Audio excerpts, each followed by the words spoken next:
Hey folks, Ariel over here at Finest, where today I want to show you real quick an easy way to propagate strawberries. So we've been having plenty of nights down into the teens. One night was 10 degrees. It snowed. It's melted again, obviously. It snowed, it melted again, and we got more in the forecast. Anyway, so this is late in the fall as far as our weather here. And strawberries are pretty easy, I find, to propagate late in the fall or early in the spring, or if you're in one of those places that like really doesn't have winter, maybe all winter long, I'm not sure. Anyway, you can see how I think people should grow strawberries, even if they're only growing an ornamental garden and you hate strawberries and you never want to eat one, at least if you live in an area that gets cold, because look at how beautiful the foliage has gotten here in the autumn. I just think they're a really beautiful plant. All summer they're a gorgeous green ground cover, and so even if you don't eat strawberries, I highly recommend them as a ground cover. But anyway, strawberries like to propagate themselves, so they make these things called runners.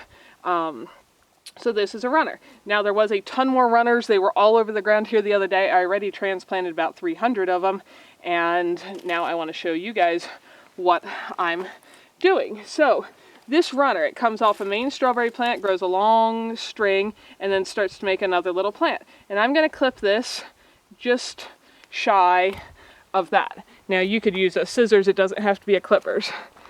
So what that looks like is that. You can see it was starting to grow a couple roots. There are some new strawberry leaves, and this is where the runner came off. And I left a little hook on there because this is basically a handle.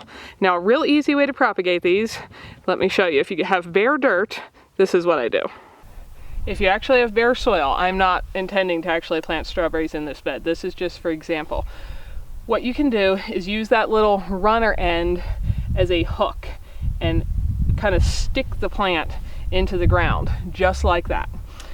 This already has some roots, so you could cover them up. The leaves will stand up, don't worry about that. And if it stays kind of moist, that will root. When I worked for a greenhouse that grew acres and acres of strawberries, we'd buy them in as little runners that look like this. Many didn't even have roots on yet.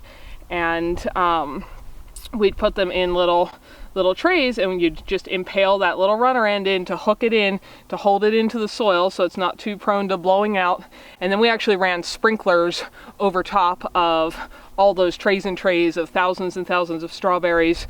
They were set on a timer, and they went off every I don't know, maybe like 4 times a day, just to sprinkle it and keep it all moist till those runners started actually growing their own roots. And then we were able to pop out the whole, little dirt plug and go plant them out in the field. So if you're going into bare dirt and you have some warm or some humidity, and you can keep it watered, that's all you have to do. Now, I am usually too dry here where I live now. That was in Pennsylvania, which was a lot more humid when I was growing up. Plus, even there, they were running sprinklers on. So what I usually do is actually this. And also, I'm rarely planting into bare dirt. So let me show you what I normally do. Now, these are hard to see because they're so small still, but I've planted all those hundreds of runners I told you I cut off the other day. Gentle babies. Yeah, you're in the way. Move out of the way so people can see. Beep, beep. Beep, beep. Good boy. They go the whole way down the edge of this bed and around the other side of the bed, because I want them to fill in and be a ground cover that is growing so thick that it's hard for weeds or grass or anything else to crawl up into my bed of berry bushes and sunflowers and herbs and so on. But this is not just pure bare dirt, because I'd already mulched it with a bunch of wood chips and such.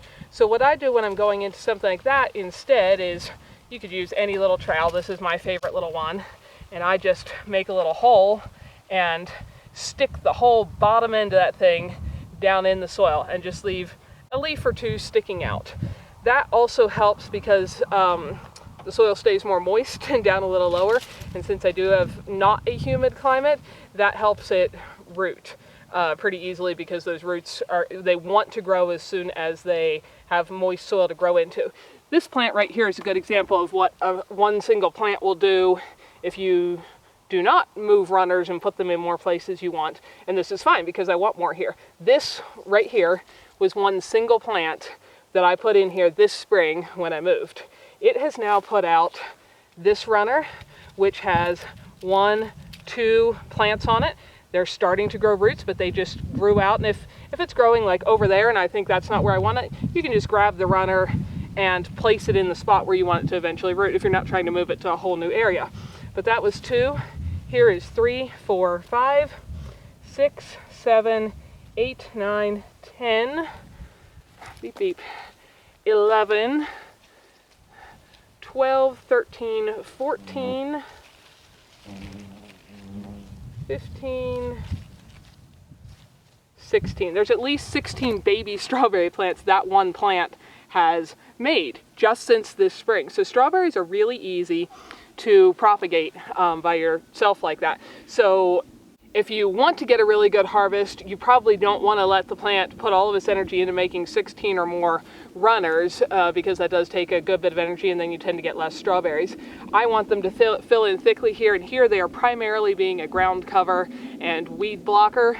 If I also get some to eat out of this bed, that's terrific. That's not primarily what I'm going for here. So I'm happy right now to have it fill in just as thickly as it can. But if you don't want more babies where that is, and you do want more baby strawberries somewhere else on your property, it's really easy. I could cut off all these runners and plant them either by hooking, like making myself a little hook with that runner bit, or actually sticking them in the ground like you just saw me do with a little trowel, and put them anywhere I want. I've got them growing around the bases of fruit trees, again for their mulching purposes there, and so on. So strawberries are a really, really easy plant to propagate. And if you're going to ask what variety I have no clue. I call these Christie's strawberries. They were given to me by a friend named Christy quite a few years ago. And just for an idea of how easy they are to propagate, I think she gave me 6 or 8 little runners off her plants, and I don't know what variety she was growing. And I planted them. They expanded and filled a bed. Then I mulched it with toxic hay. You can go back quite a few years ago and watch my video on that. That was a mistake. That was not on purpose. If you're not familiar with I'm not sure how it's properly pronounced, imidacloprid, milliprid, something like that, and I think there's cloprilid. There's a little family of herbicide chemicals that are often used on hay. They do not break down in compost, they do not break down in the hay, and they do not break down in the manure of the animals that have eaten the hay, and they can kill your garden for years. So if you are not aware of that yet, look into that if you're going to compost anything that either ate hay or is made from hay, because it's really, really sad. Anyway, so I managed to accidentally mulch my whole strawberry bed very nicely and thickly with poisoned hay, and all the strawberries died. I mean, at that point I had several hundred, and all of them died but 2. I don't know if I got a little less hay on them, if they were a little more resistant or whatever, but from those 2, I repropagated my whole bed full of strawberries. Then I've given strawberries to several friends, made giant beds at other people's houses, and now I have my big bed in the garden that little runner came off of. Like I said, I've got them the whole way around both sides of this bed. I've got them around trees in the orchard, and they just keep making more babies. So that really came from 2 plants, and now I have thousands. So if you want a big strawberry bed and you can get a runner or 2 from somebody who has one, or if you don't know anyone who has one, you have to buy a couple. If you can have a little patience and a little time and wait that first year and just let your couple plants make some runners, you can pretty quickly propagate yourself an entire bed full of lots and lots of strawberry plants, or many beds full.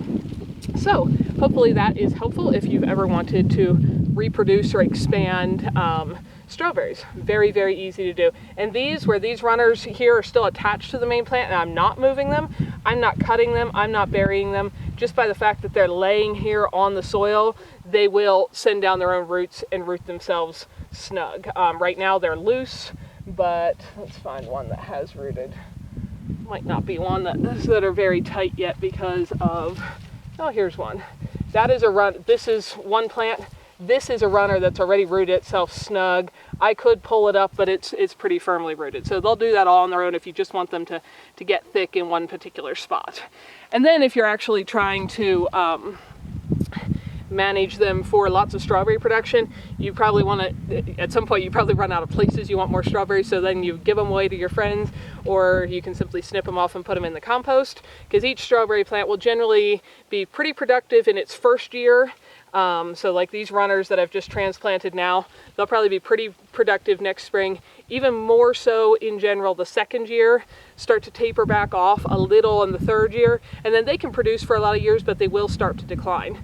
So a few years from now, if I want more strawberries, since this one will have rooted out its 16 babies just from this year alone, and it will do more each of the next years, I can go and just cut, yank this original parent plant out, cut it free of its runners, compost it, and let the runners that the babies will then be making fill back in, and keep myself a kind of a younger patch of berries that will continue to be very, very productive for producing berries for us to eat. Hopefully that's helpful if you've ever wondered about strawberry propagation. Over here at Fineth, thank you so much for watching these videos and spending some of your very valuable time choosing to do that.